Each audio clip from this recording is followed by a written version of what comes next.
Maddie and the Homeless Pets. Maddie lives in New Bern, a city near the coast in North Carolina. She likes living in New Bern, except when a hurricane moves up the coast. Then she worries about what might happen to her home and family. One day, her school is closed for safety reasons because of an ominous weather forecast that a hurricane is on the way. The torrential rain of a hurricane often causes flooding. Almost 10 inches of rain fell on North Carolina. The power is out for hours, but Maddie's family feels lucky. Their home is on high ground and isn't flooded. When the power is restored the next day, Maddie turns on the television for news of the storm. She hears that many dogs and cats were separated from their families and were found wandering around loose after the storm.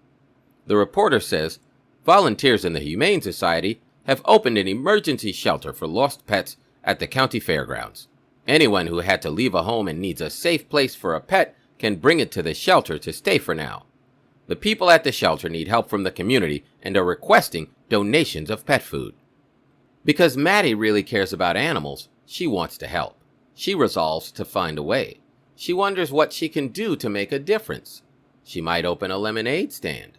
Then she remembers she did that once. She sold a total of 10 glasses of lemonade and made $2.50.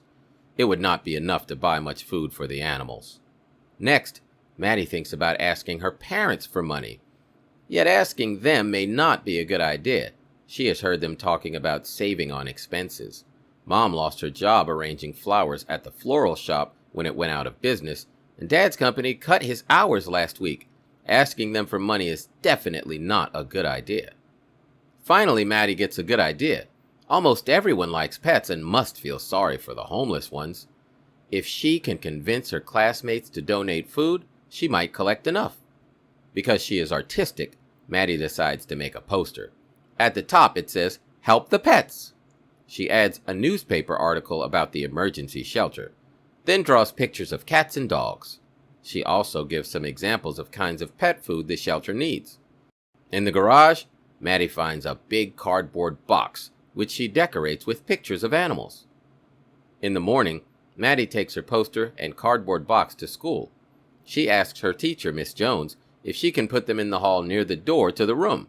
Miss Jones says, "This is a great poster and a great idea." She helps Maddie find the best place so that they will be most visible. She suggests that Maddie make a card to deliver with the food so that all the students who collaborate to help the shelter can sign their names. Finally, Maddie ties 3 colorful balloons to the box to attract attention to the display.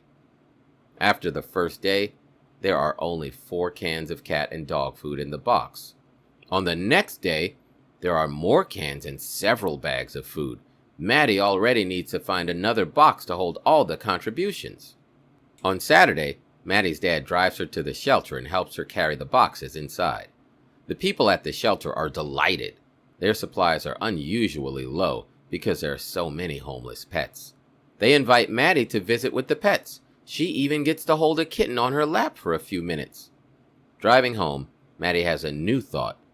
Maybe she can find a permanent animal shelter that needs donations. It would be fun to have another food drive, especially if everyone pitches in to help.